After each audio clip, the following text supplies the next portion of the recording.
I cried when I left. Like a few tears were shed on the way back to Atlanta. What's up everyone and welcome to my channel, Noble is Global. My name is Noble, or if you speak Arabic, Anna ismi Nabil. How'd I do? In this video, I really want to inspire people to take the plunge to go visit Egypt because this is like, quite frankly, my favorite country. I've never experienced a connection to any other place quite like I did in Egypt. So without further ado, here are 5 things that surprised me about Egypt. Let's go. Welcome to Cairo. Ibrahim, you're the best. Welcome to Alaska. Oh my God.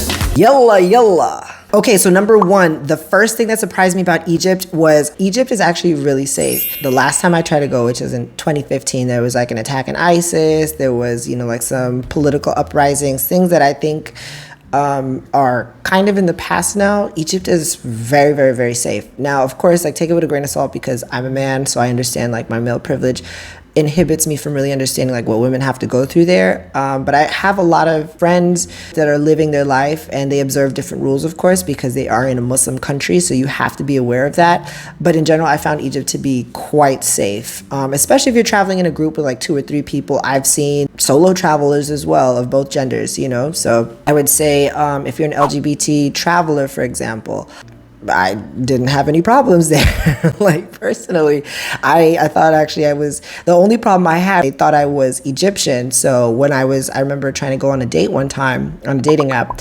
and they were like, there is no way you're not Egyptian. So they like blocked me because he thought I was like an undercover police officer. So there you go.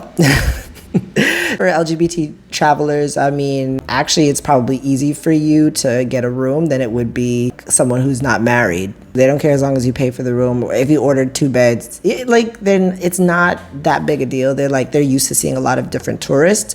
For me, I kind of have to be a little bit more careful. Like I'm not, like waving the pride flag around or anything like that. But I actually find a lot of them are, there's a lot of LGBT folks in Egypt. They're just not going to identify that way. And I'm not really concerned about making people identify that way either. So just take it with a grain of salt, use caution, but I wouldn't say that that's a reason to not book your vacation. It's not going to be like Fire Island though. You're going to have to use a little bit of street smarts about what you divulge, maybe wear a ring on your finger if you want to, like throw some people off. But I know plenty of people that are gay that travel there that have gone in groups that are just fine. So I would say in general, I would say for me, Egypt is quite safe. Number 2, something that surprised me about Egypt, if you have an adventurous spirit, like this is the place to do it. There's world-class scuba diving, skydiving, paragliding. One was for camels, this one is for quad bike.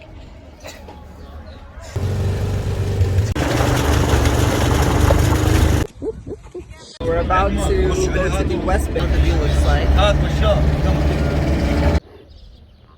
Snorkeling, you could ride a felucca, you could do, there's so much to do. It is geographically diverse. As a matter of fact, you could go all the way up to Alexandria, which is not far from Cairo, only about like a 2-hour drive, and then you've got the Mediterranean Sea. I did ATV riding, I rode on a couple camels.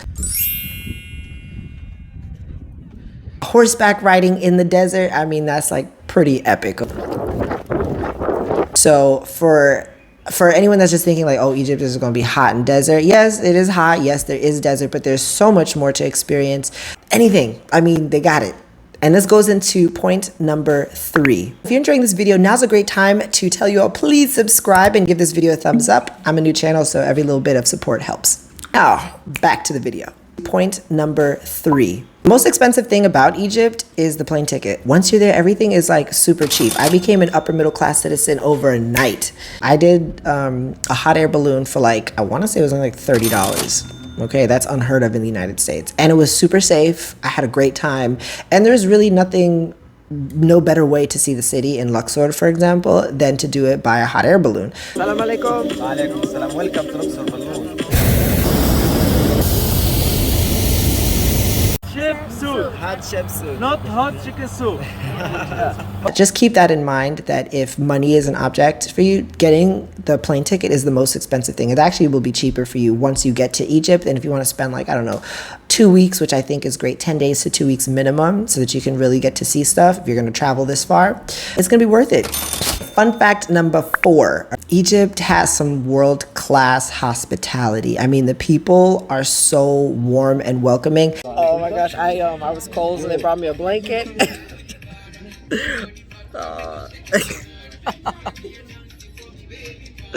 Shukran, Seb. Oh, thank you very much. Look at that. Every little thing, it's gonna be alright. Don't worry, be happy. Thank you for everything. Just be enjoyed. My brother coming from different mother. I see my favorite people in this attire would be people from Cairo and people from Aswan. Just incredible, like just the vibes, just so sweet, so warm, so kind. I remember I was a solo traveler the entire time that I was in Egypt. How did I leave there with more friends and connections than, you know, in like 10 days? It's kind of insane when I think about it. One of my great friends, shout out to Victoria, I met her because I went into the wrong hotel. She is an American expat there and we linked up. This is my new friend Victoria. We literally met because I went into the wrong hotel lobby, and now we're having lunch and sangria. So cheers to a new friendship. Oh, I should have said cheers in Arabic. How do we say it? Fisahada. Fisahada. And she's the reason why I ended up going to Aswan, because it was not originally on my itinerary. I met people from Cairo in Aswan that were, you know, I don't speak any Arabic, but they made sure all of my hotel arrangements were taken care of because the Wi-Fi was a little spotty at the hotel I was staying at. Welcome in Egypt.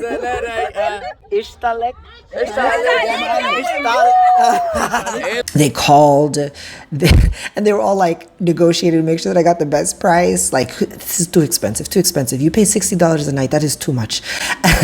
They made sure my taxi driver went in to make sure that I could buy my ticket at the train station. So I'm in the train station here in Aswan, and thank God I got Habib. He's helping me get my train ticket to go to Luxor. So yeah, it's kind of chaotic, but I love it.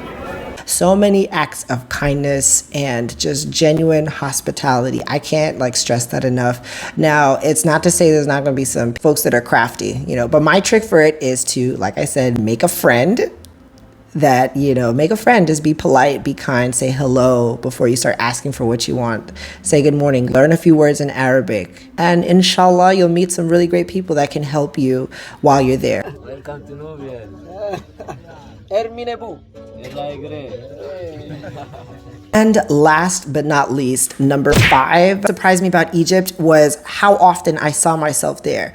Let me explain, okay? I'm West Indian. I'm proud to be black. My mom is Afro-Jamaican. My dad is Indo-Trinidadian, which means I'm South Blasian. Dogla. That's what we call ourselves in Trinidad. There's actually a term for it. So I'm like Kamala Harris black, Fonzo Ribeiro, Minaj, Tatiana Ali. Okay, so my blackness is a unique subset. And so when here I'm in the States, for example, people are like, oh, are you Somalian? Are you Eritrean? Are you Ethiopian? I went to Egypt. I was not expecting to see people that look related. I don't know how to explain it.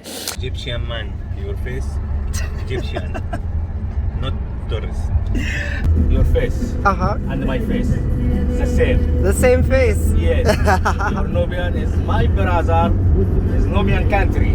I just hopped on the back of this tuk-tuk and we just drive into the village. Don't we look related? Nubia?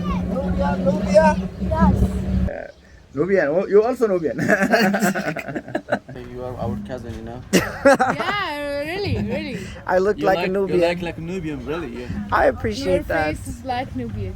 Nubian. Same and Nubian, yeah. And you have like me. Wait, yeah, we do. Yeah.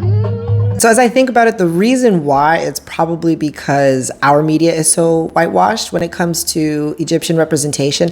Like when I'm thinking about the Mummy, for example, that fine ass dude that played Imhotep, he's not even Middle Eastern. He's not Arab. He is like, I think, Dutch from South Africa. You know what I'm saying? I don't think any of the actors except the background actors were even Egyptian, if they were at all. You know what I'm saying? And then even when I went to Egypt, their advertisement is not as diverse either. Their representation of Egyptians is like, there's a very specific kind of Egyptian that they have in mind that they promote on television. It's not going to be people that look like me. So going there, I was like, oh gosh, like how, like the specificity of the features, like the skin tone, the eyebrows, the almond eyes, it was just like really It was like really beautiful. I almost felt, I was like, oh my gosh, that's like my uncle walking down the street, or that's like my auntie. You know what I'm saying? It was really, really beautiful to see. So I want to talk a little bit further about how this impacted my experience. I was treated so well throughout Egypt, except in the airport. They discriminate there, unfortunately. I was in my full Galabia, and he was like, are you from Sudan? Are you from Nubia? And they kept speaking to me in Arabic, and I'm like, no, here's my American passport. I don't speak Arabic. I just bought this so I could like blend in the train so people didn't try to sell me things. They did not believe me. But when they saw the passport, right, they all it was like a bunch of them in the airport. They were like, he looks Egyptian, but he looks Egyptian. So that was a really fun experience, but I also did not enjoy being discriminated against in the airport.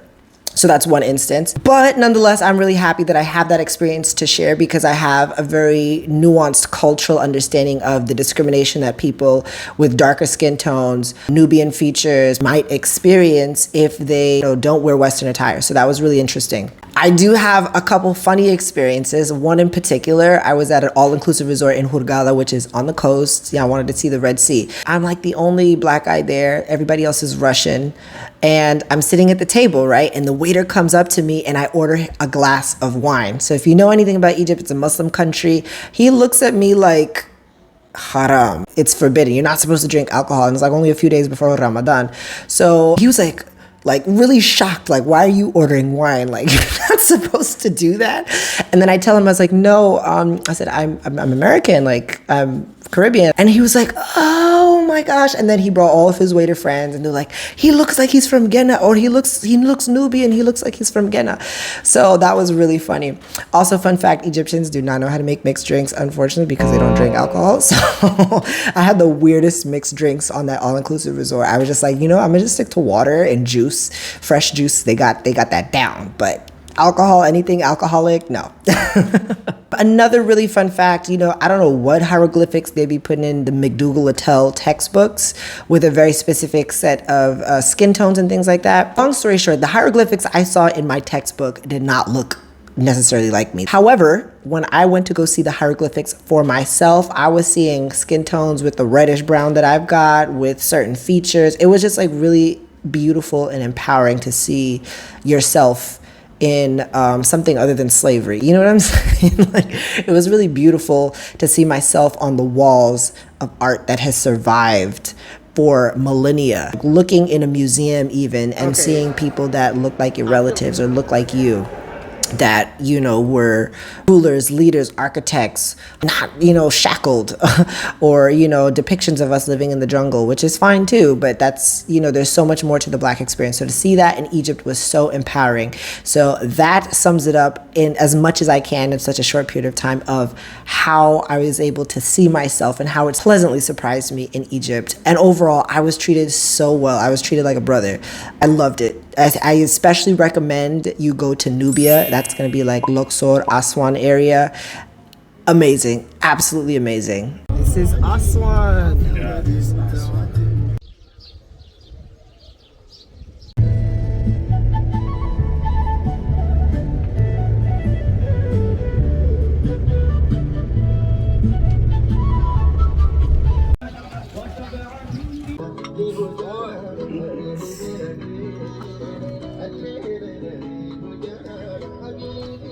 I cried when I left.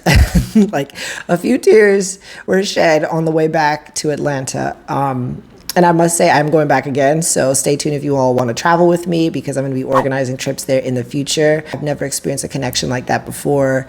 It's a very spiritual place. I'm trying to give you as much information as possible without ruining the surprise of you going there. You have an adventurous spirit, nomadic to a certain degree. If you're just down to kind of like roll with how things are going, you're going to love Egypt because it has so much to offer you. It's a place of true diversity. It is nestled literally between 3 continents and a center point of history for the world.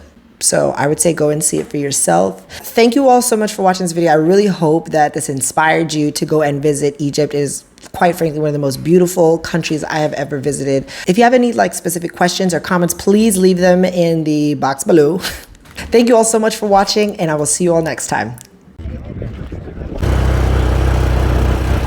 just want to say thank you, Grandma, for teaching me all these fucking tricks. I'm so glad I went yesterday, because you could see all the tourists.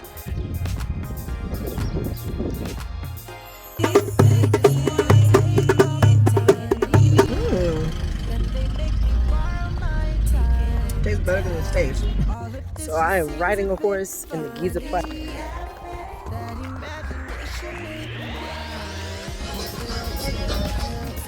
My train heading to Luxor. The Aswan local market was wonderful.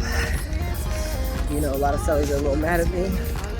So they think just because I'm American, they don't think I can bargain, but got a lot of shit inside my bags now. That's a little bit.